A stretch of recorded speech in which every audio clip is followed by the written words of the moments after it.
Na kwa nini Roho Mtakatifu alitaka wafundishwe ufufuo wa wafu na hukumu ya milele? Ni kwa sababu ya changamoto mbalimbali walizokuwa wakizipitia na kwa ajili ya kujiweka tayari. Kwa hiyo somo letu ni matukio makuu ya siku za mwisho wa dunia. Matukio makuu ya siku za mwisho wa dunia. Matukio makuu ya siku za mwisho wa dunia. Andiko letu la msingi linapatikana matukio makuu ya siku za mwisho wa dunia. Na tutakapokuwa tunamaliza utajua kwa nini Roho Mtakatifu alitaka mwongofu mpya asimalize syllabus kabla hajafundishwa mambo ya mwisho wa dunia.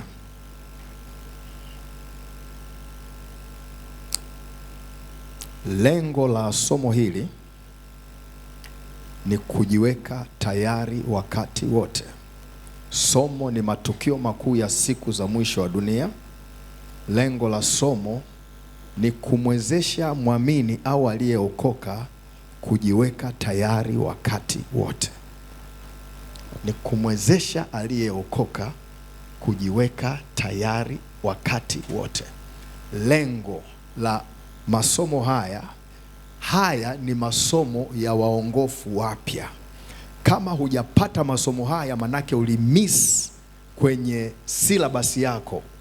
Ulitakiwa unapookoka tu, huwezi kumaliza masomo ya waongofu wapya mpaka uwe umefundishwa somo hili la matukio makuu ya siku za mwisho wa dunia. Hapo ameelezea ufufuo wa wafu na hukumu ya milele. Mungu hataki umalize masomo ya waongofu wapya hujafundishwa hukumu zilizoko mbele, hujafundishwa ufufuo wa wafu, hujafundishwa matukio yaliyoko mbele. Yanabeba msingi mzima wa wokovu wako siku kwa siku. Na Mungu alitaka isipite siku ukasahau hili. Ukisahau hili kuna madhara. Bwana asifiwe. Haya. Andiko letu la msingi, andiko kuu ni Luka 21:34. Wakati wote wa mfululizo huu ili ndio andiko letu la msingi. Masomo ya matukio ya mwisho wa dunia yanafundishwa kila mahali, lakini lengo letu sisi hapa ni kujifunza kwa nini Mungu anataka tujifunze masomo ya matukio makuu ya siku za mwisho wa dunia. Andiko kuu ni hilo la Luka 21:34.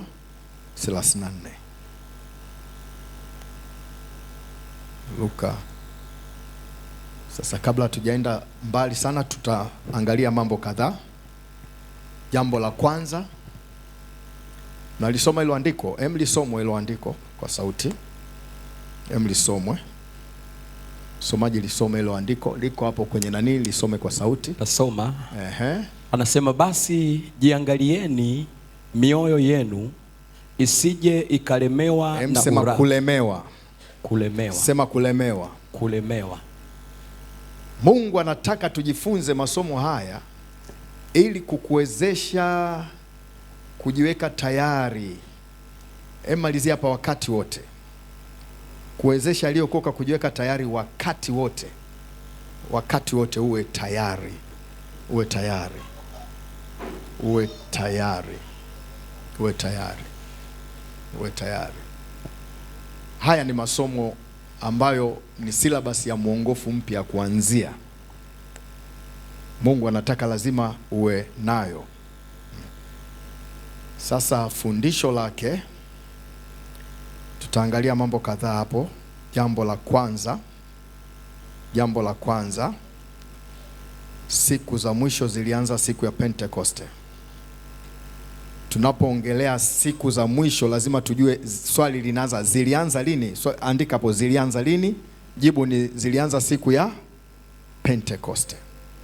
Siku za mwisho zilianza siku ya Pentekoste. Zilianza siku ya Pentekoste. Kwa hiyo tangu Roho Mtakatifu aliposhuka siku ya Pentekoste, siku za mwisho zilianza kuhesabiwa 1, 2, 3, 4. Siku ya Pentekoste zilianza siku ya Pentekoste. Matendo 2:17. Matendo 2:17. Kwa hiyo cha kwanza, siku za mwisho zinaanza lini? Zilianza siku ya Pentekoste. Roho Mtakatifu aliposhuka, kalenda ya Mungu ilianza kusoma siku za mwisho. Kwa hiyo hapa tulipo tuko ndani ya siku za mwisho. Matendo 2:17 iko pale. Matendo 2:17 inasema itakuwa siku za mwisho, ndio asema Mungu, nitawamwagia watu wote roho yangu, na wana wenu na mabinti zenu watatabiri, na vijana wenu wataona maono, na wazee wenu wataota ndoto. Kwa hiyo ilipofika siku ya Pentekoste, Mungu alitoa unabii kwenye Agano la Kale ya kwamba mtakapoona Roho Mtakatifu anamwagwa, mjue siku za mwisho zimefanyaje? Zimeanza. Bwana asifiwe. Cha pili ni unyakuo. Andika unyakuo. Tunaongelea matukio makuu. Tukio la kwanza kubwa la siku za mwisho ni siku ya Pentekoste. Tukio la pili kubwa linalofuata, tumesema ni matukio makuu. Tunaangalia matukio makuu tu, si ndio? Tukio la kwanza ni kuanza kwa siku za mwisho, zilianza siku ya Pentekoste. Tukio la pili linalofuata la siku za mwisho ni unyakuo. Sema unyakuo. Hapo kwenye unyakuo andika upo wa aina mbili. Unyakuo wa aina mbili. Unyakuo. Kwa nini Mungu anataka kujifundisha siku za mwisho? Kwa unyakuo aina ngapi? Aina mbili. Kwanza, kifo cha mtu mmoja mmoja. Huo nao ni nini? Unyakuo. Kifo cha mtu mmoja mmoja. Na mbili, kunyakuliwa kwa kanisa watakaokutwa Yesu atakapokuja mawinguni. Kunyakuliwa kwa kanisa Yesu atakapokuja mawinguni. Sasa kila aliyeokoka, mafundisho yake ya mwanzo alitakiwa ayajue haya.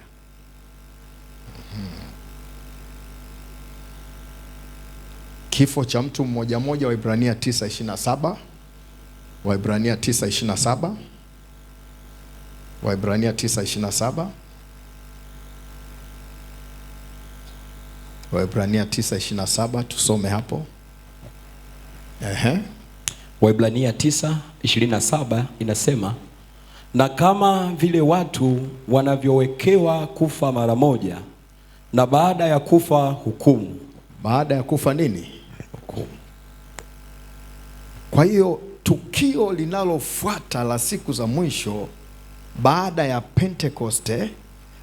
Pentekoste, Roho Mtakatifu kupitia Mtume Paulo alitaka kila anayeokolewa afundishwe matukio ya siku za mwisho, lakini cha kwanza aliambiwa unaweza ukaondoka wewe peke yako. Aliambiwa kwenye darasa la waongofu wapya, jiandae, unaweza ukaondoka wewe peke yako. Unaweza ukatangulia. Bwana asifiwe. Na pia wakafundisha kanisa kama kanisa Yesu atakuja kulinyakua watakaokutwa hai. Lakini msisitizo mkubwa wa kanisa la kwanza waliuwekeza hapa, kwa sababu kulikuwa na mateso, kulikuwa na mauaji, kulikuwa na vifo. Ukitangaza tu nimeokoka, manake umetangaza kifo. Ukitangaza tu mimi ni wa Yesu, manake moja kwa moja umejihukumu nini? Kifo.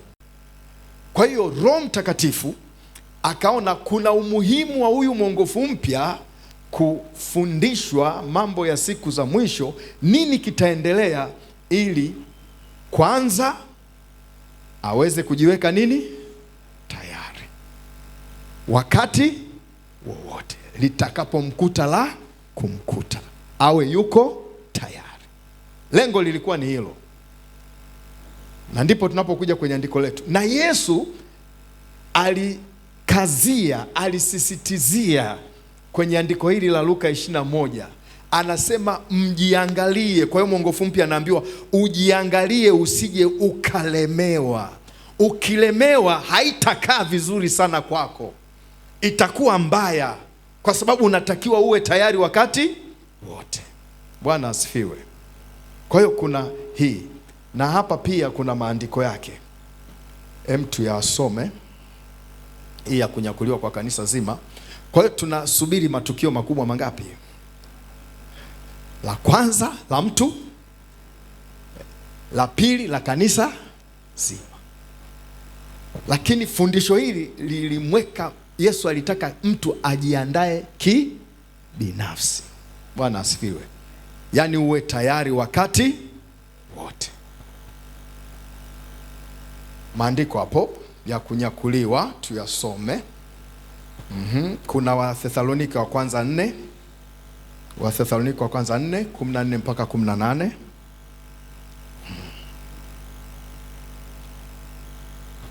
Tusome hapo. Tusome hapo. Wathesalonika wa kwanza 4. Wathesalonika wa kwanza 4:14 mpaka 18. Inasema, maana ikiwa tuamini ya kwamba Yesu alikufa kwa akafufuka, vivyo hivyo na hao waliolala katika Yesu Mungu atawaleta pamoja naye. Walikuwa wanafundishwa ili kuwatia moyo kwamba hata ikitokea umekufa hujapotea. Bwana asifiwe. Jiweke tayari ili uondoke vizuri. Ukiondoka vizuri, hata ukifa hujafanyaje? Hujapotea. Wewe wajibu wako sasa tu ujiweke nini? Tayari. Endelea.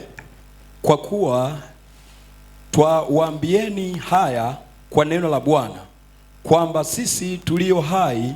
Unaona walivyosema sisi tulio, yani wakati ule walijiweka sisi tulio. Hili neno sisi tulio hai, hata wewe sasa unatakiwa useme mimi nilie hai.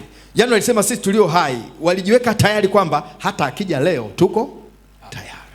Ndio maana akusema watakao kuwa hai, alijiongelea yeye kwamba na mimi najiweka tayari. Kwa hiyo sisi tulio hai leo, sio kesho wala kesho kutu. Manake akija leo tuko tayari, akija jioni tuko tayari, akija usiku tuko tayari. Amen. Tutakaosalia hata wakati wa kuja kwake Bwana, hakika hatutawatangulia wao waliokwisha kulala mauti. Kwa hiyo walikuwa wanataka wajue kwamba wale waliokufa katika Bwana wapo salama, na wale watakao kuwa hai wote watakuwa salama. Hitaji ni moja tu, wewe uliopo ujiweke nini? Tayari. Endelea. Kwa sababu Bwana mwenyewe atashuka kutoka mbinguni pamoja na mwaliko na sauti ya malaika mkuu na parapanda ya Mungu, nao waliokufa katika Kristo watafufuliwa kwanza. Endelea. Kisha sisi tulio hai, tuliosalia tutanyakuliwa pamoja nao katika mawingu, ili tumlaki Bwana hewani. Kumlaki wapi? Bwana. Hewani. Na hivyo tutakuwa pamoja na Bwana milele. Basi farijianeni kwa maneno hayo. Napomtembelea mpendwa mwenzako anapita kwenye mambo magumu, majaribu, changamoto nzito, tufarijiane kwa hayo maneno. Bwana asifiwe. Ya kwamba tabu yetu sio bure, changamoto tunazopitia sio bure. Amen. Sawa. Amina. Sasa hiyo ni ya watu wote, ya watu wote. Swali la tatu, jambo la tatu. Kwa nini Mungu ameweka nyakati maalum za matukio ya siku za mwisho? Kwa nini Mungu ameweka nyakati maalum za matukio ya mwisho? Kwa nini haya? Kwa nini Mungu ameweka haya? Ni muhimu tufahamu. Kwa nini Mungu ameweka nyakati maalum za matukio ya siku za mwisho? Kwa nini? Maana tusiambiane tu tutanyakuliwa, sijui kutakuwa na nini, kutakuwa na hiki. Kwa nini Mungu amefanya hayo mambo? Ni muhimu tuyajue. Kwa nini Mungu ameweka nyakati maalum nyakati maalum za matukio ya mwisho? Kwa nini Mungu ameweka? Bwana asifiwe.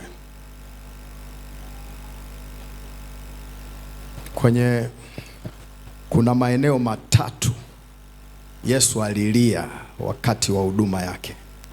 Alilia kwenye maeneo mangapi? Matatu. Alilia. Eneo la kwanza ni kwenye kaburi la Lazaro. Alilia. Eneo la pili, alipokuwa amefika kwenye mlima wa Mizeituni, anaenda kwenye jiji la Yerusalemu, aliulilia mji wa Yerusalemu. Aliulilia kwa sababu ya kutojua majira na nyakati za kujiliwa kwake. Alilia. Yesu anapomwona mtakatifu anaishi tu bila kuangalia majira, nyakati na anatakiwa kukaa mkao gani, Yesu analia. Akauangalia Yerusalemu, akaulilia, akasema laiti kama ungalijua majira na nyakati zako, ungejiweka tayari, ungejiandaa, ungejiweka kwenye mkao fulani wa kujua kuna tukio mbele linakuja, nikae mkao gani. Lakini akiwaangalia wanaendelea na maisha kama, alilia machozi. Bwana asifiwe. Maeneo matatu tu, na eneo lingine ni pale kwenye bustani ya Getsemani alipokuwa ameenda na wale wanafunzi watatu. Alipokuwa anasema kikombe kinifanyaje? Kiniepuke. Waebrania anasema alilia sana na kumwaga machozi pale kwa sababu ya kubeba mzigo wa nini? Wa dhambi, mpaka anasema kikombe kinifanyaje? Kiniepuke. Maeneo matatu. Sasa eneo lile la Yerusalemu, Mungu alikuwa anafundisha, Roho Mtakatifu anafundisha matukio ya siku za mwisho ili kila mwamini ajue majira na nyakati, lakini zaidi sana uweze kujiandaa kuwa tayari. Yesu alilia kwa kuiangalia Yerusalemu kwa sababu ilikuwa haijajiandaa. Bwana asifiwe. Amen. Ndio maana andiko letu la msingi linasema jiangalie usije ukalemewa. Aliona Yerusalemu imefanyaje? Imelemewa na mambo mengine badala ya kujiweka tayari. Akasema naona, Yesu alikuwa nabii, akasema naona jinsi mnavyohusuliwa na maadui, naona mnavyouawa, naona mnavyoteketezwa, naona nyumba zenu zinavyovunjwa. Laiti kama mngejua majira hayo, kuna mkao mngekaa, mngeomba, mngeomboleza, mngemwita Mungu. Lakini hawakuwa na huo muda kwa sababu walijua maisha maisha kama kawaida. Isiwe hivyo kwako kwa jina la Yesu. Sasa kwa nini Mungu ameweka? Futa tu kuju. Kwa nini Mungu ameweka nyakati maalum za matukio ya mwisho? Namba moja.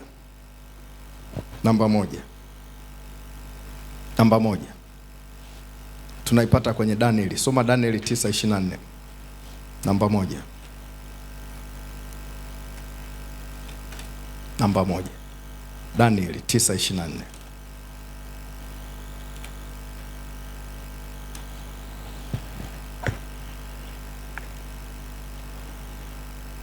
Kuna mkao Mungu anautarajia kwa kila ambaye ameokoka. Kuna mkao. Anasema kwenye kitabu cha Ufunuo, analiambia kanisa la Laodikia, heri uwe moto au baridi. Lakini nikikuangalia na kuona ni vuguvugu. Akasema vuguvugu huwa na wafanyaje? Na watapika. Na watapika. Lengo la kuwa tayari ni ili tusitapikwe. Bwana asifiwe. Yaani kwenye moto haupo, kwenye baridi haupo, upo wapi? Hapa katikati. Yesu anasema wa design hii huwa na wafanyaje? Tapika. Aliwameza ni wake, lakini anawafanyaje? Anawatapika. Sasa ili tusitapikwe tunatakiwa kukaa tayari. Na kukaa tayari manake unakuwa moto. Bwana asifiwe. Utayari manake ni kuwa moto. Hui vuguvugu wala hui nini? Baridi. Amen. Tunaelewana hapo? Sababu Danieli 9. Danieli 9:24 inasema muda wa majuma 70 umeamriwa juu ya watu wako na juu ya mji wako mtakatifu, ili kukomesha makosa na kuishiriza dhambi na kufanya upatanisho kwa ajili ya uovu na kuleta haki ya milele na kutia muhuri maono ya unabii na kumtia mafuta yeye aliye mtakatifu. Hapa anaiongelea Jerusalem. Na mambo yote anaongelea Jerusalem, lakini kuna kanuni ya kimungu hapa isiyobadilika iko hapo. Bwana asifiwe. Kwanza ametaja muda. Ametaja muda. Nenda 24 ile. Ametaja nini? Amesema majuma 70 kwa ajili ya jambo gani? Kukomesha makosa, dhambi na uovu. Tangu kwenye bustani ya Edeni, kwanza maandiko yanasema Mungu aliziumba mbingu na nchi. Aliumba mbingu kwa makusudi maalum na aliumba nchi kwa makusudi maalum. Na akaanza kwenye bustani ya Edeni, lakini dhambi ikaingia kwenye bustani ya Edeni, ikatibua mpango na kusudi la nani? La Mungu. Dhambi ilitibua. Haiwezi kufuta, ila imefanyaje? Imetibua mpango na kusudi la Mungu. Sasa kwa sababu hiyo Mungu ameweka majira maalum ya kushughulikia kukomesha makosa, kuishirisha dhambi na kufanya upatanisho kwa ajili ya uovu. Mambo mangapi? Dhambi, makosa na nini? Na uovu. Ameweka muda wa kufanyaje? Wa kushughulikia hayo mambo. Sema kuna muda maalum. Shetani anaujua na mapepo anaujua. Wanaweza tu wakawa watu wa Mungu wasiufanyaje? Wasiujue. Lakini kufundishwa habari za matukio ya siku ya mwisho, Mungu anataka na sisi majira tuyafanyaje? Tuyajue. Amen. Haya, je, shetani anajua jambo hilo? Unajua shetani alipoanguka mbinguni, kuna mambo shetani alimwangalia Mungu kwa sababu ya hekima na ufahamu aliokuwa nao. Aliona ni kama mapungufu, ni kama udhaifu kwa nani? Kwa Mungu. Kama ilivyo leo, unaweza kumwona kiongozi yuko madarakani, ukaona manini?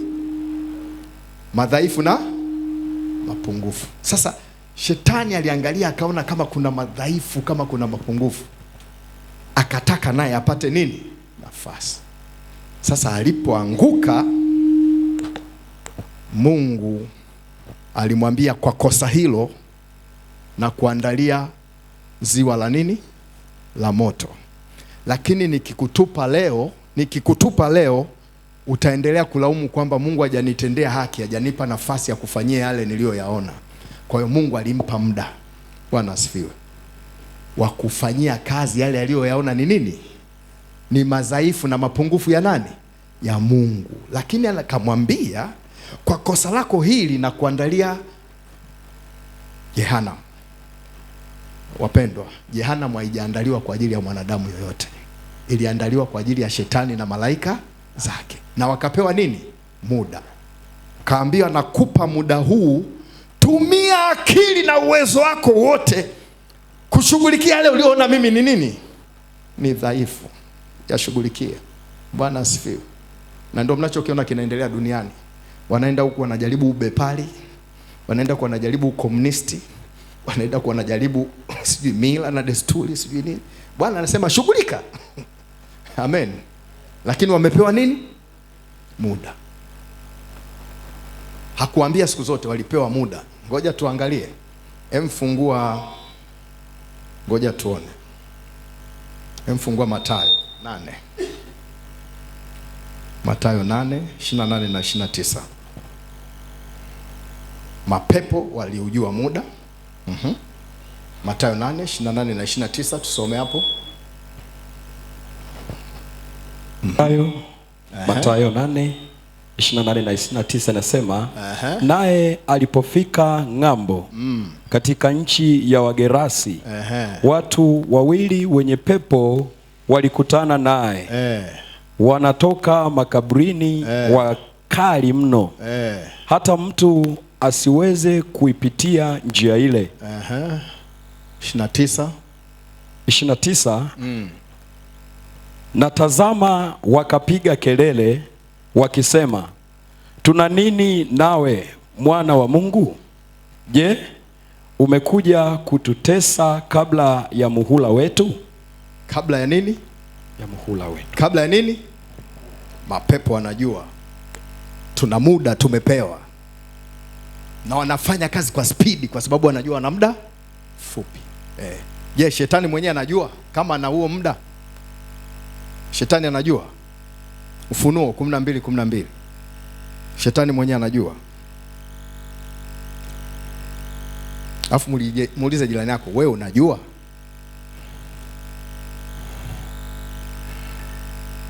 Au unafungua tu na kufunga biashara kule? Bwana asifiwe. Wakati unafungua na kufunga biashara, na Mungu aibarikie na kuinua, lakini uwe tayari wakati wote. Hilo tu. Ufunuo 12:12. Tusome hapo. Ufunuo 12:12 nasema, kwa hiyo shangilieni enyi mbingu, nanyi mkaao humo.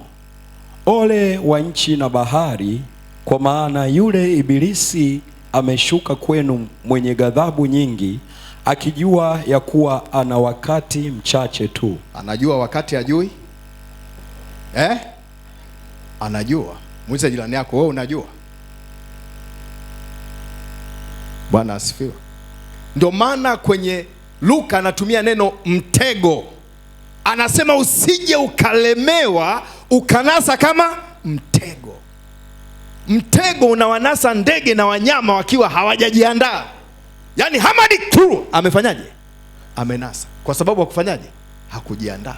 Angejiandaa angejua hapa ni msituni, waga wanatega nini? Mitego. Na akijua anatega mitego na lazima nipite, kwa hiyo atakwenda, lakini akiangalia nini? Kwa tahadhari. Kuna mtego hapa ama hakuna? Lakini kama hujajiandaa unakuepuka tu. Tena unawekeaga wanategesheaga vitu fulani unavyovipenda pale mbele, wanavitegeshea pale, afu hapa wanaweka nini? Mtego. Bwana asifiwe. Wewe unawaza kule tu, hapa hujui kuna nini? Kuna mtego. Amen.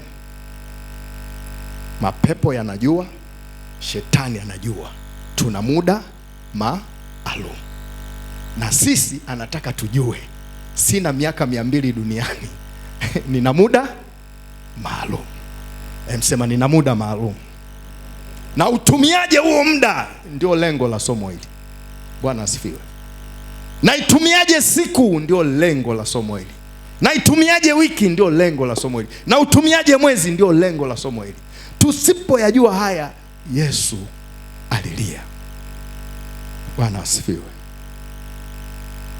Kwa hiyo cha kwanza, Mungu anataka, ameweka muda maalum ili kushughulikia dhambi, makosa na nini? Kidunia, lakini pia kwenye maisha ya mtu binafsi. Tumeokoka, Mungu ashughulikie nini? Yaani tuliokoka wakati Mungu anashughulikia nini? Dhambi, makosa na uovu. Na kuna masomo tunaendelea nayo kwamba hata kama umeokoka, dhambi ya asili imeshughulikiwa, lakini maovu, makosa Kwa kuna muda wa kuyashughulikia kwa dunia nzima na kwa mtu binafsi. Kwa hiyo cha kwanza kushughulikia haya. Cha pili ni lazima Mungu atimize kusudi lake la milele la kuumba mbingu na nchi. Pamoja na dhambi litibua hapa katikati, lakini Mungu kusudi lake lazima lifanyaje? Litimie. Iwe mvua iwe jua, lazima litimie, bila kujali litachukua muda gani. Ameliwekea muda. Amen. Lazima litimie. Kwa hiyo hapo Isaya 46:10. Isaya 46:10. Isaya, tusome hapo.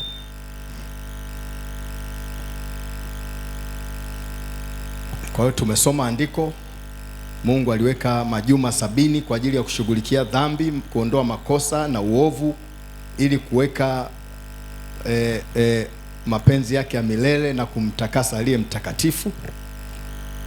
Lakini pia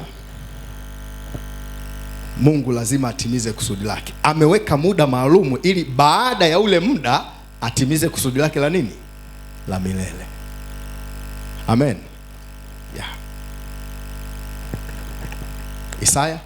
Isaya 46:10 inasema, nitangazae mwisho tangu mwanzo, na tangu zamani za kale mambo yasiyotendeka bado, nikisema shauri langu litasimama, nami nitatenda mapenzi yangu yote. Hapo mwanzo Mungu aliziumba mbingu na nchi, na aliumba mbingu kwa kusudi maalum. Aliumba mbingu kwa kusudi maalum, pamoja na dhambi kutibua hiyo, lakini anasema akaweka muda. Baada ya huo muda atatimiza mapenzi yake yote. Lazima atimie, lazima yatimie. Bwana asifiwe. Amen. Sasa twende kwenye Mhubiri 3:17. Mhubiri 3:17. Hem, tusome hilo andiko.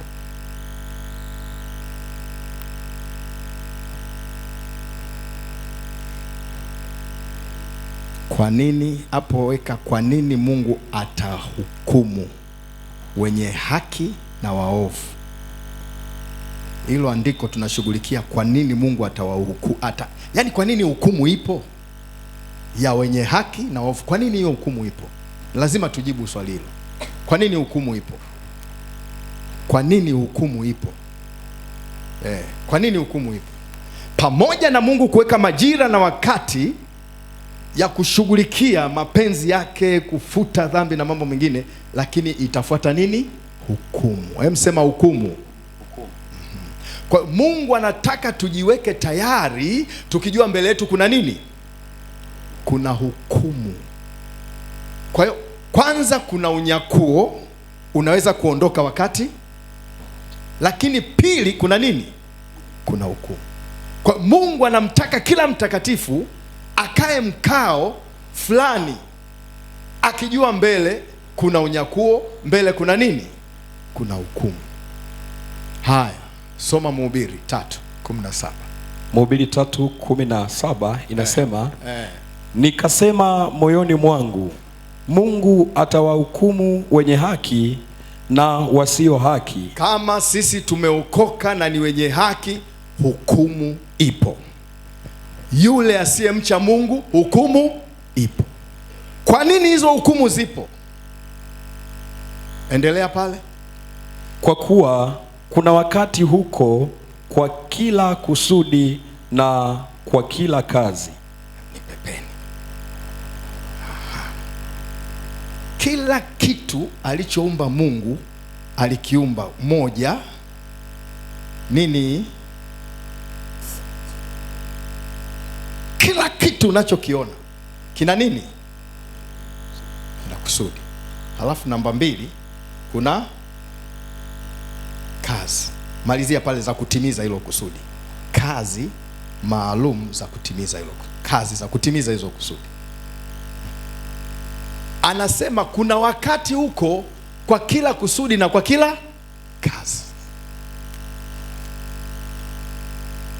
Mambo makuu mangapi? Mawili. Hukumu itakuwepo kwa sababu kwenye kila kitu Mungu ana nini? Ana kusudi. Halafu kwenye kusudi kuna kazi za kutimiza hilo nini? Kusudi.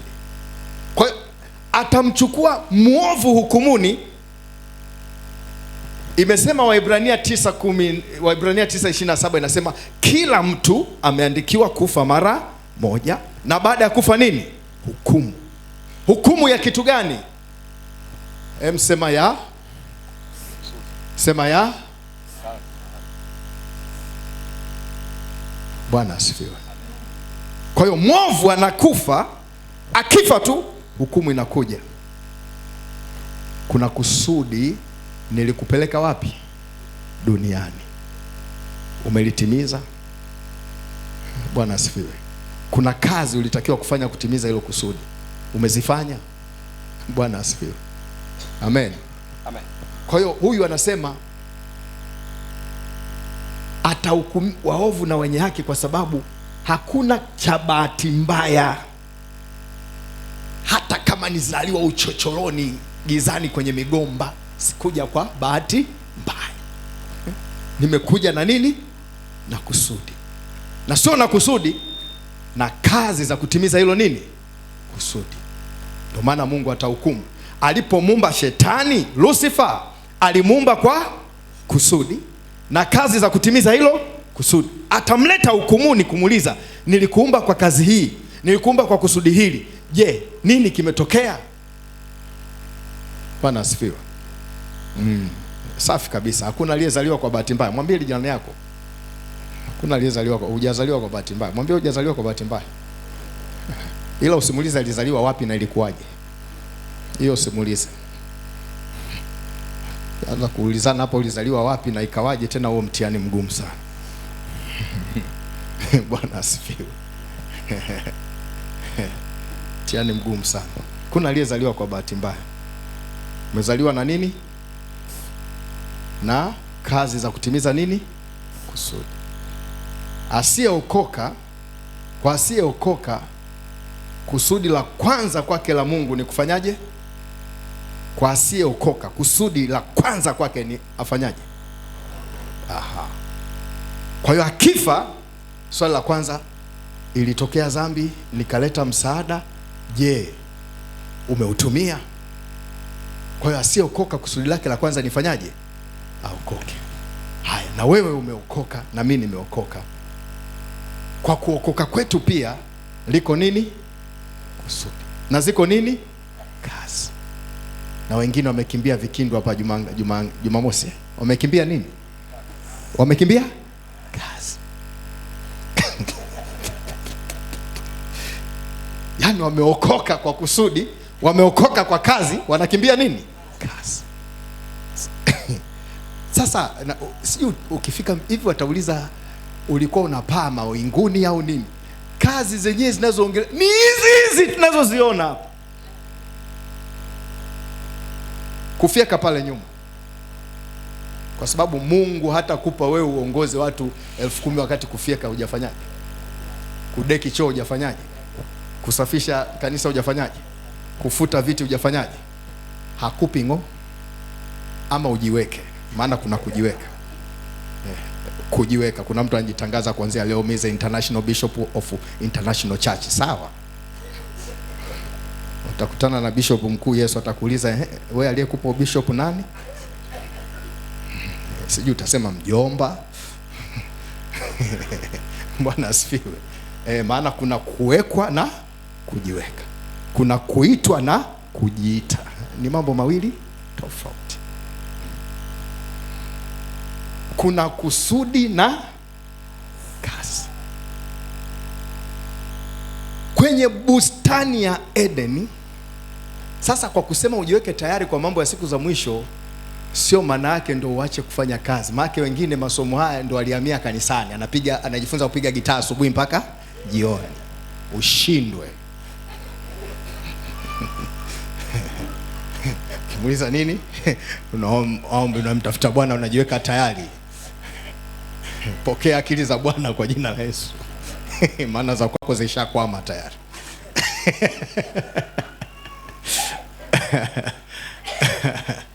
Kwenye bustani ya Eden Mungu akamweka Adam awe anapaa tu hewani. Kuna watu hapa nadhani wakifika mbinguni ni kuelea tu. Mchana kutwa huko anaimba tu holy holy holy, mchana kutwa usiku holy. Wewe mbinguni wako bize, kuna vitengo, kuna maofisi, kuna majukumu, kuna mafaili, kuna vitabu, kuna watu wanaandika, kuna watu wanafungua mafaili, kuna watu wanashughulika. Malaika wako bize masaa 24. Bwana asifiwe. Mungu hajakuita kwenda kuelea mahali, tumeitiwa majukumu. Bwana asifiwe. Ndivyo itakavyokuwa. Na nakwambia kwenye utawala wa Yesu hapa miaka 1000 hapa, wewe utaona tu. Bwana asifiwe. Bwana asifiwe. Kwa hiyo kwenye bustani ya Eden Mungu akampa Adam kufanyaje? Kulima. Analima asubuhi, mchana. Mungu anakuja kumtembelea jioni. Jioni anakuja kufanya nini? Mahesabu ya kazi ilivyokwenda, imefanyika kwa ubora kiasi gani. Hujazembea we leo, sema kutoa hesabu. Ndio maana kuna kitabu cha Mwanzo. Kitabu cha Mwanzo amewekwa kwenye bustani ya Eden. Hakuwekwa tu. Kinachofuata ni nini? Utoke nyumbani kwako, ukatafute hela, ukafanye biashara, ukafanye ujasiriamali, ukafanye kila kitu. Ukitoka hapo mambo ya nini? Mambo ya nini? Jamani, kutoka ni hesabu. Mambo ya nini? Ukitoka kwenye shughuli zako, kinachofuata mambo ya Walawi, manake ibada. Ukitoka kwenye shughuli zako, pitia kwenye nini? Kwenye ibada. Ukitoka kwenye ibada, kinafuata nini? Mahesabu. We tangu asubuhi mpaka imekuaje nini? Hesabu. Utoe hesabu ya kazi ulizofanya, utoe hesabu ya ibada zako zimekaaje, si ndio? Halafu kumbukumbu la nini? La Torati. Manake sasa umeingia kwenye umilele, na hayo mambo 4 yamekupa nafasi kwenye ufalme wa nani? Wa Mungu. Inakuwa ni nini? Ni kumbukumbu. Yaani kitu unachokalia kinakumbusha yale ambayo umefanyaje? Ulianza, ukatoka, ukaabudu, ukafanya hesabu. Sasa nilipokutana na hesabu kwenye kitabu hiki nikasema, nilikosea sana kupata F ya hesabu shuleni. Kumbe hesabu ziko mpaka kwenye Bible. Bwana asifiwe. Kwa hiyo alimweka kufanya nini? Somo hili sio manake usifanye kazi, manake utoke. Mwambie jirani yako, toka, kafanye kazi, kafanye biashara, katafute hela, na uzifanye kwa viwango. Bwana asifiwe. Afu mwambie ukimaliza kazi kinachofuata nini? Nini? Wengine wanarudia tena hesabu, wanakimbia. Ndio maana siku zingine hawaonekani kanisani. Sababu wao wanatoka kwenye nani? Kwenye kutoka, wanarukia kwenye nini? Kwenye hesabu. Wameruka nini hapa? Ibada. Ibada. Unaweza ukatoa jasho sana, lakini ukipuuza ibada unamkosa Mungu. Bwana asifiwe. Kwa sababu ya kusudi na kazi. Kwa nini kuna hukumu? Ni hukumu ya nini? Sio lako, la nani? Kwa sababu ya nini? Kazi sio zako, za nani? Za Mungu. Ndio maana Mungu anataka tujue mambo hayo. Nimalizie na Luka 31. Soma tena ile Luka 21:34. Isome tena ile. Tumalizie mambo machache hapo. Somo litaendelea. Taendelea mpaka tuingie mbinguni. Tuangalie mambo yatakayoendelea mbinguni, turudi tena hapa duniani, alafu tuende kwenye mbingu mpya na nchi mpya. Bwana asifiwe. Kitabu cha Luka sura ya 21 mstari wa 34. Inasema, basi jiangalieni mioyo yenu isije ikalemewa na ulafi Sema kulemewa. Kulemewa.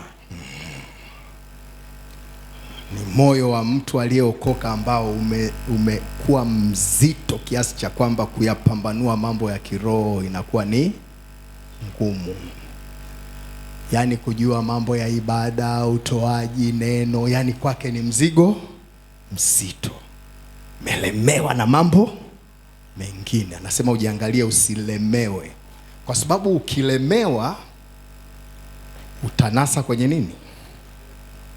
Ukilemewa utanaswa kwenye nini? Unajua mnyama anayenaswa kwenye mtego wanamwekea chambo kule mbele. Akili yake yote inakuwa kwenye nini? Chambo. Akili yako yote iko kwenye biashara. Akili yako ikae kwenye biashara, ikae kwenye kazi, lakini usilemewe. Ndipo tunda la kiasi linapotakiwa. Uwe na kiasi kwenye mambo yote. Usizame jumla. Bwana asifiwe. Kuna watu wameokoka, wako makanisani TAG, wameenda kwenye nafasi za kisiasa, wameteuliwa, wengine kuwa wabunge, wengine sijui nani. Akiingia huko ameingia mzima mzima. Ibada za tochi, kila kitu cha tochi, kila kitu. Ndio maana taifa linafika hapa. Tofauti na hawa wengine. Hawa wengine wakiingia namba moja ni nini? Madhabahu. Namba moja ni nini? Ibada. Na ndio maana ukiangalia kule maloli, Manshala, Easter haki, sijui nini. Tofauti na sijui kulogwa. Yuko wapi Felix? Maana tusiende mbali, yuko hapa. Yuko hapa Felix? Si nilimwona mimi? Alikuwa ibada ya kwanza. Bado huko kule kwenye siasa. Yupo. Tulimwekea madhabahu ni hapa. Anaonekana hapa au kwa tochi? Kwa tochi. Kwa tochi. Lakini tulimwekea hapa. Tunataka watu waingie kwenye nini? Kwenye siasa, mkatuwakilishe. Wakaenda kutuwakilisha, wametuwakilisha.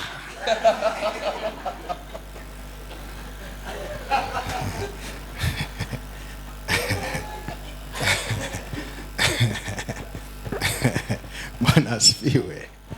Shetani sio mjinga. Ukiona wenzetu wanaenda mara 5, yani madhabahu inapata nguvu. Nguvu ya madhabahu ni mahudhurio ya watu wa madhabahu. Ndio maana shetani amewapa amri kali. Mara 5 ni waone wapi? Mahali. Mara 5 ni waone mahali. Yale mahudhurio yanaipa madhabahu nini? Nguvu. Afu madhabahu za wapendwa zinafanyaje? Inafifia. Bwana asifiwe. Na Mungu apishe mbali. Tusije tukafanywa mashehe. Maana kwa mwendo tunao kwenda nao. Kwa nini? Tumesahau hili somo la kujiweka nini? Tayari wakati wote. Tunalemewa na mambo mengine. Biashara tufanye, kazi tufanye kwa bidii, lakini tukumbuke ibada, madhabahu, kujiweka nini? Tayari. Bwana asifiwe. Sema kulemewa. Sema nakataa kwa jina la Yesu. Kulemewa. Ulafi ni nini?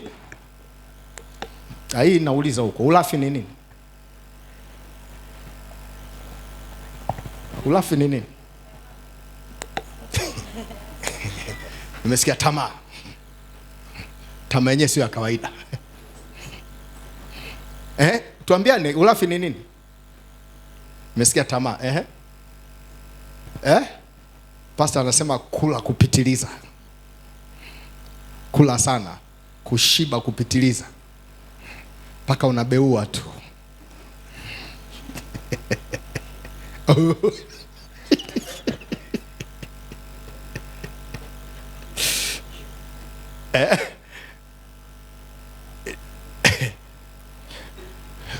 Kwenye siku 40 umekuja siku ngapi za mfungo? Umefunga siku ngapi? Mmoja akaniambia nimefunga siku ile nilikuwa najisikia nataka kufa. Kaambia uwe na amani Bwana kutokee by fire. nasikia kama roho inataka kutoka. Kwa hiyo inabidi wapashe kipolo kidogo ili wapunguze.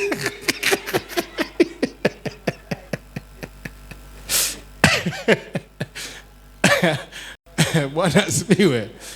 Mbona mnijibu mmefunga siku ngapi?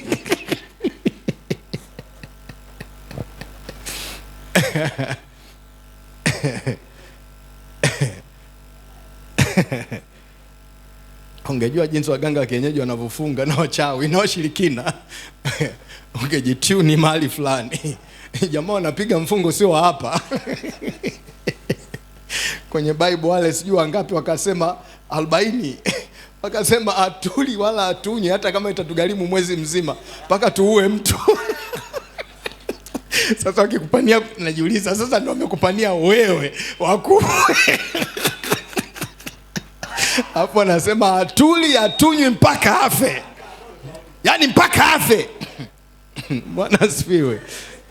Asituchezee hapa. Ukigeuka huko Paulo, ukigeuka huko Paulo, ukigeuka huko Amina, ukigeuka huko Amina, ukigeuka huko Bible, ukigeuka huko sijui Yesu anaokoa, sema amna. Zinaanza kavu. Afu yetu tumemwita kwenye albani hajatokea hata siku hii. Hata siku moja. Wanapiga mfungo sio wa wapi? Wa hapa. Msizani wanaloga juu kwa juu, amna. Unapigwa nini? Mfungo na kuatamia huyu. Papa. Ajali baki pale pale tarehe 7 mwezi wa 8. Pale pale saa 4 asubuhi mfungo. Wanakazia saumu. Tokea tarehe 7 mwezi wa 8 tupacha. Mifungo. Msema mifungo. Ulafi manake unapitiliza. Yaani hata kama huli sana, kwa mfano miezi 6 imeisha, huna nini? Huna mfungo. Lazima uelewa na akili yako ya kiroho inakuwa butu. Hainasi network. Unakuwa kama uko Tandaimba ndani kule. Yaani unafika Tandaimba afu kule ndani. Bwana asifiwe. Niliona juzi wanafungua mashine ya maji sijui kitu gani, afu anasema tunaomba mtukumbuke minara ya simu huku. Network haifanyaje? Wanamwomba mkuu anayezindua, anasema mmezindua kisima lakini na minara msitufanyaje? Tusahau, tukitaka kupiga simu lazima tusafiri mpaka wapi? Kwa hiyo ukiwa na ulafi manake network inafanyaje? Haisomi, inakata. Huwezi kula Januari mpaka nani alafu eti network zinafanyaje? Zinasoma. Never ever. Hakuna kitu kama hicho. Bwana asifiwe. Kwa anaposema kulemewa ndio anataja mambo ya kukufanyaje? Kukulemewa. Kama unakula mfululizo manake wewe umeshafanyaje? Shalemewa. Kingine nini? Ulevi. Msema ulevi. Hii akili inashindwa kufanya maamuzi sahihi, unashindwa kujitawala. Unajua ukishalewa hata aibu yote inafanyaje? Inaisha. Unakojoa popote pale. Yaani bila kujalisha mchana watu mpo ampo, unakuta mtu tu katikati ya barabara amesimama anaendelea na biashara yake, anasema nyinyi mnaangalia nini? Mbona wajinga wote. Nyinyi wote wapuuzi watupu wote. Huyo.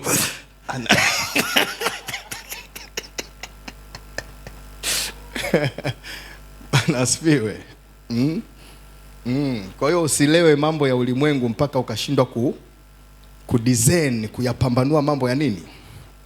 Ya rohoni, kulemewa. Bwana asifiwe. Kitu kinachoweza kukusaidia ni makusanyiko. Mungu anaposema usiache kufanyaje? Kukusanyika, ana maana. Mnapokusanyika 2 watatu, hapa tuko watatu, anasema nipo katikati. Yaani mkikusanyika 2 kwa jina la Yesu, kuna upako unaoachiliwa wa kusanyiko la watu 2 au wangapi? 3.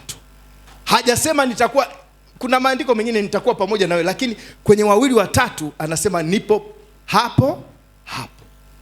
Kwa hiyo kama umelemewa, kama umefanyaje, Mungu anaachilia upako wa kukusaidia kwenye kulemewa hapo. Bwana asifiwe. Masumbufu ya maisha haya ndio issue ya kila mtu. Msema masumbufu. Masumbufu ya kila siku, kutafuta hela, kutafuta chakula, elimu na mambo mengine. Haya yote yasikutoe kwenye kujiweka nini? Tayari. Usiache kusanyiko. Tuna shemasi kule ukapuuza shemasi. Tuna vikundi ukapuuza nini? Vikundi. Tuna madarasa ukapuuza nini? Madarasa. Unaokolewa kibinafsi na Mungu, lakini maisha ya wokovu, kumtumikia Mungu, tunamtumikia kwenye kundi. Kuondoka utaondoka kibinafsi, kuja duniani kibinafsi na kuondoka kibinafsi, lakini maisha hapa ya kumtumikia Mungu ni kwenye nini? Kwenye kundi. Na Yesu alituonyesha huo mfano alipokuja, japo ni mwana wa Mungu, lakini alikaa kwenye nini? Kwenye kundi.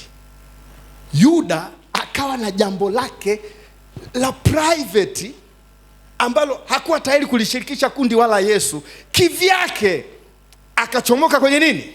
Kwenye kundi. Maandiko yanasema akiwa pale pale Yesu alipo na akiwa na mitume wengine, wakati akili yake haiko pamoja nao, maandiko yanasema shetani akafanyaje? Akamwingia, kwa sababu yuko kinyume na nini? Na kundi. Shetani alipomwingia, Yesu akamwambia, ulifanyalo lifanye upesi. Na nikashangaa, na alipoambiwa fanya upesi, naye akatoka baruti. Bwana asifiwe. Wokovu wako wanapokufuatilia, usiseme mimi nimeokoka na nijua Yesu tu. Wafwa. Bwana asifiwe. Utakaa kwenye kundi. Ndio maana hata safari ya Israeli kutoka Misri kwenda Kanani walikuwa nasafiri kwenye nini? Kwenye kundi.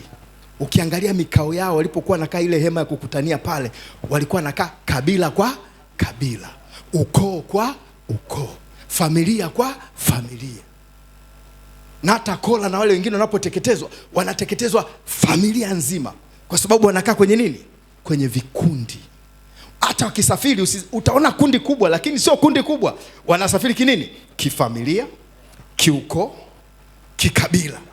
Kabila la ndani wana mwondoko wao pale, na ndani kuna nini? Vikundi. Ili nini? Watiane moyo safarini. Safari ya jangwani ni ngumu wapendwa, ni nzito, peke yako hutoboi, huendi. Wanaenda wakitiana nini? Moyo, wakifarijiana. Jamani, twende. Bwana asifiwe. Unapokaa peke yako unakosa msaada wa kiroho, utakutwa hujajiandaa. Na hata wanyama wale kama simba wanapouwinda makundi yale ya nyati, hawaendagi kwenye kundi limekaa hivi, wanapiga hesabu. Yule mnyama ambaye wenzake amejisahau, anakula majani mwenyewe tu, ndo yule. Afu anakuja, kundi liko huku, yeye anamkalia wapi? Hapa. Anajua tayari tumeshamfanyaje? Tumeshamtenga na kundi. Wakianza unaona tu pita inayofuata jamaa anakunywa supu.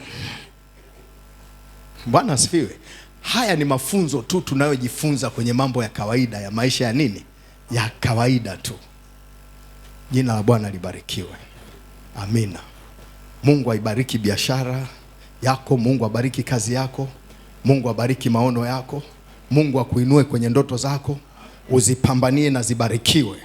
Lakini wakati ukiendelea na hayo, uwe tayari. Usilemewe navyo. Bwana asifiwe. Usizamie huko. Tuna safari ya kwenda wapi?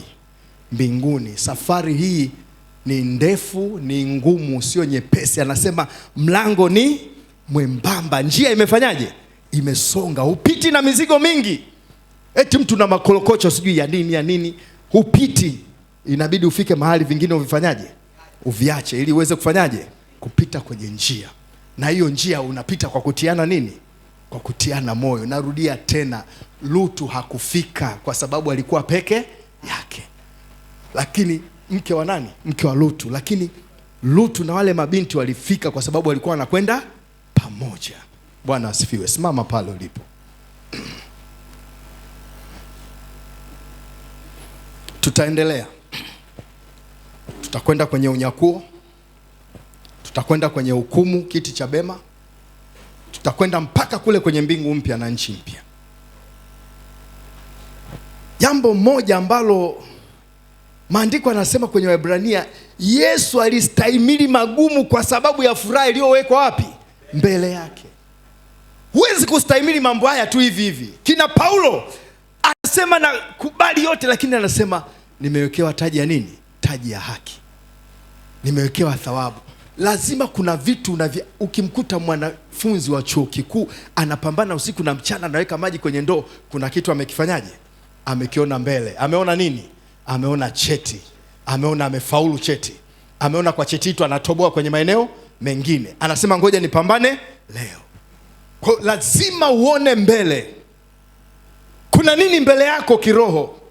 Hicho kikutie moyo wa kumtumikia Mungu kwa bidii. Wa kukaa tayari, Bwana asifiwe. Wa kuacha kuwa mlegevu. Na kitu kikubwa kinachowaponza watu wa Mungu ni nini? Andika wewe, mimi naweza kuandika Kijerumani hapa. Ukiona shuleni walikuwa wananiita kwenda kusaidia mwalimu kusahisha mtihani wangu, ujue sio mchezo. Mwalimu anasoma anaona Kirumi kitupu. Anasema hem, njoo usaidia kusoma hapa. Hapa uliandika nini? Unaanza kufanya kama tafsiri hivi.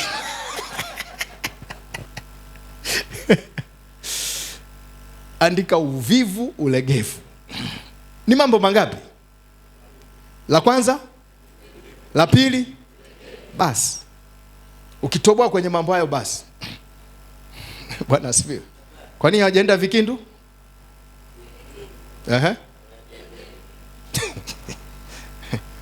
Wanauli, tuone aliyekosa nauli. Na hiyo kukosa nauli napo ni uvivu na ulegevu. Kwa sababu ungesema mimi nataka kwenda sina nauli, yani ungesikia tu wafadhili wanatokea hapa, ningekuconnect na mama mchungaji, angekufadhili. Unataka kwenda kwa Bolt au unataka kwenda kwa nani? Kwa boda boda. Bwana asifiwe. Idara watoto si anawafadhili hapa nauli za kwenda kwenye matukio, wanakodi makosta nini. Kwa hiyo wanauli tuonane. Yaani hata kusema sina nauli nao ni nini? Vivu. Bwana asifiwe. Inua mikono yako juu. Umejifunza nini?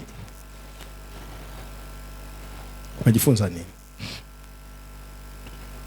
Na hapa ndipo ninapokuletea kwa nini Mungu anakuponya, kwa nini Mungu anajibu maombi yako, kwa nini Mungu anataka kusaidie ili utimize kusudi, ufanye nini? Kazi. Narudia tena. Kwa nini Mungu atakufungua kwenye changamoto yote ulionayo? Atakutendea ni ili ufanyaje? Anakusaidia ulitimize nini? Kusudi, na ufanye nini? Kazi. Ndio maana anakutendea. Ropo takashila bakushtopras. Repa katu ya mandiri bakaskora. Rapoya tira zaka rabashonda ramakiata. Ruka pato shinda ramakushte pas. Ko parabash. Sema Baba mtakatifu, katika jina la Yesu, nimelisikia neno lako. Napokea rehema zako. Napokea neema yako ya kunivusha, ya kunisaidia, ya kunitia nguvu katika upya wa uzima, katika jina la Yesu. Nakataa ulegevu, nakataa uvivu. Napokea neema yako, napokea rehema zako katika jina la Yesu. Katika jina la Yesu najiweka mikononi mwa neema yako na rehema zako kunivusha kwenye kila eneo la mkwamo katika jina la Yesu. Funua kusudi lako kwenye maisha yangu. Funua kazi zako kwenye maisha yangu kwa jina la Yesu. Nyoosha njia yangu. Nyoosha njia ya hatima yangu. Kama imepinda, inyoke mchana wa leo. Kama imeibiwa, irudishwe leo katika jina la Yesu. Katika jina la Yesu. Nasimama kwenye kusudi la Mungu. Nasimama kwenye kazi ya Mungu katika jina la Yesu. Na tabu yangu si bure katika jina la Yesu. Niko tayari mchana, niko tayari usiku kwa jina la Yesu. Asante Mungu kwa kujibu maombi yangu katika jina la Yesu.